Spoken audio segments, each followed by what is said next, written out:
पृथ्वी की सीमित परिधि तक हर चीज अपने केंद्र की ओर आकर्षित होती है। इस पृथ्वी पर एक ऐसा केंद्र आस्था और भावनाओं को, बल्कि उनकी आत्मा की गहराइयों को भी अपनी ओर खींचता है। महाकुंभ क्या है वो शक्ति जो हम सबको एक सूत्र में बांधती है? उत्तर है गंगा।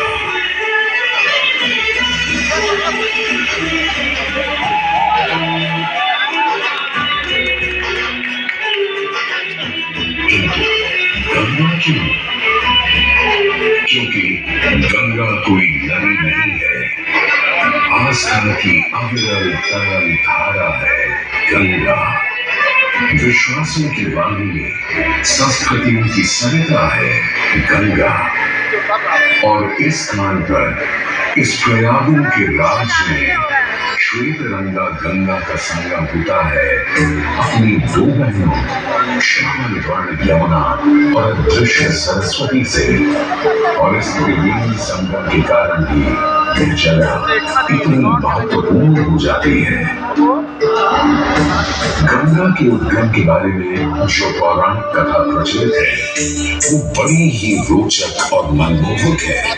तो आइए क्यों न आज हम आपको गंगा अवतरण की कहानी सुनाएं, दिखाएं।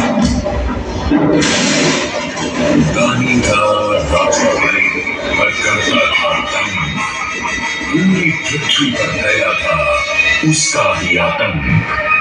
इसके आतंक को रोकने विष्णु ने धरा एक रूप, बावन मंगल का बौना बनकर पहुंचे जहां था भूत।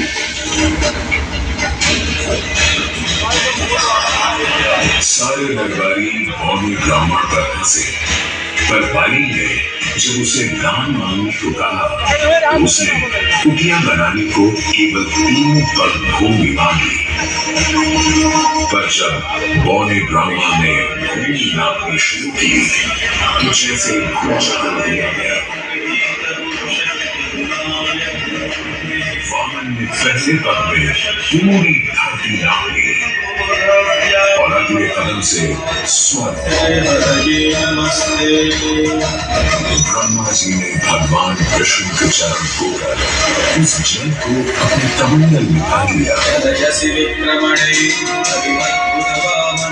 और अब वामन अवतार ने अपना तीसरा पग बलि के सिर पर रख उसे पाताल लोक भेज मुक्ति दे दी।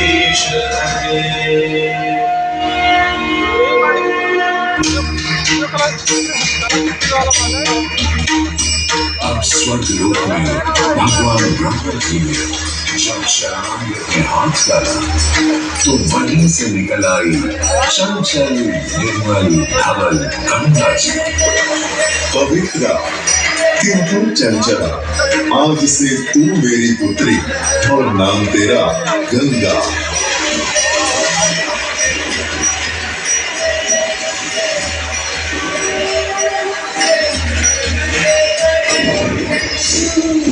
कुछ समय बाद सतयुग में इक्ष्वाकु कुल के सूर्यवंशी राजा सगर ने सारे संसार को जीतने के लिए एक अश्वमेध यज्ञ का संकल्प किया।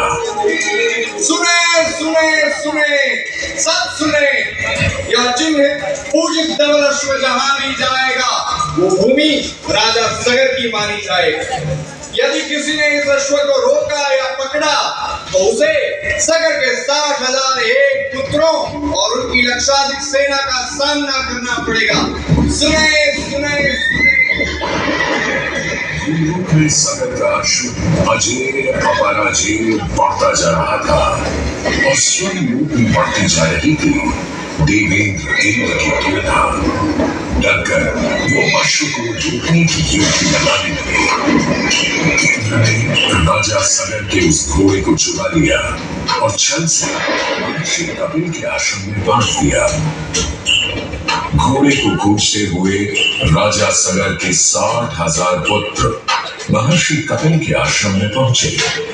वहां घोड़े को बंधा हुआ देख क्रोधित पुत्रों ने कपिल मुनि को घोड़ा चोर समझा और उन्हें अपशब्द कहने लगे। कुमारों, यदि कपिल ऋषि ने खोली आंख तो तपस की योगाग्नि से जलकर तुम सब हो जाओगे राख।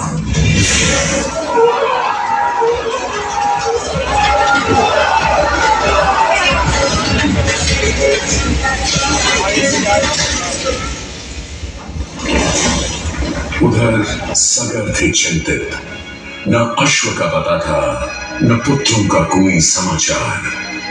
पिता का दुख देख पुत्र अंशुमन चल पड़े खोज पर।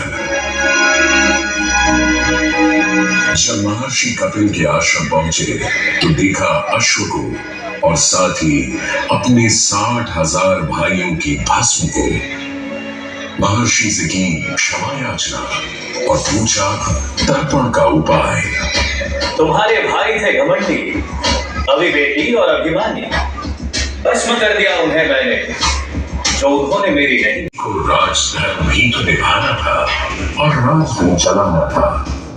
देखते देखते 7 पीढ़ियां गुजर गईं, पर 7 पीढ़ियों के बाद समय आने पर राजकुमार भगीरथ ने राजा बनने से साफ मना कर दिया।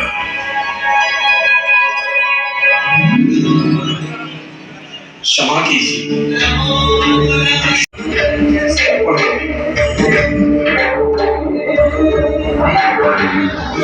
वर्ष बदले, ऋतुओं की हवा बदली, नदियों के किनारे बदले, किंतु नहीं बदला भगीरथ का संकल्प। गंगा उतरा।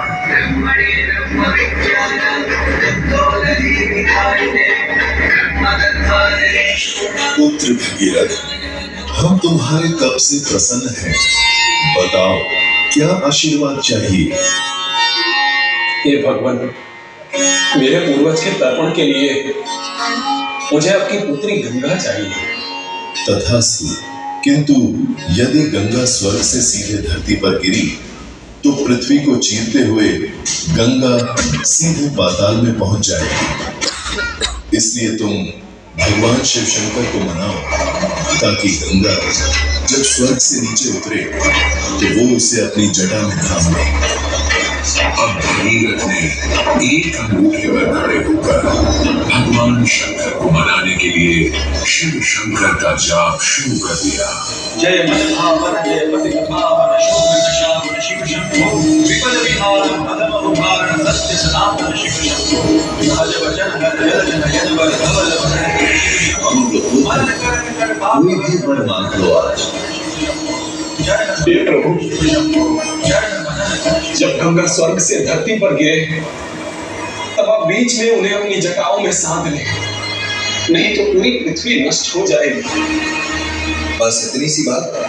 ठीक है, ब्रह्मदेव से कहो शिव तैयार है, आने दो गंगा को, आने दो।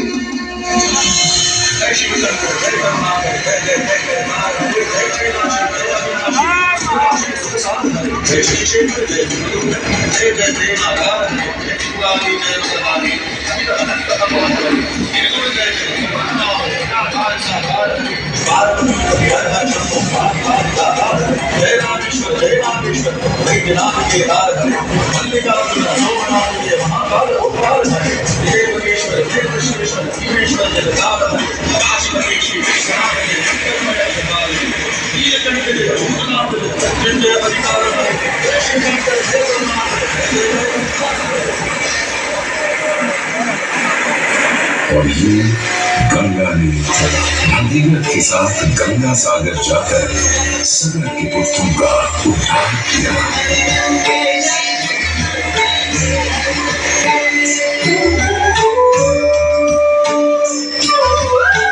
साथ ही वह भारत की सबसे महत्वपूर्ण नदी बन गई, जिसका भारत के जीवन में धार्मिक, आर्थिक, सामाजिक, ऐतिहासिक अभिदान अनंत है।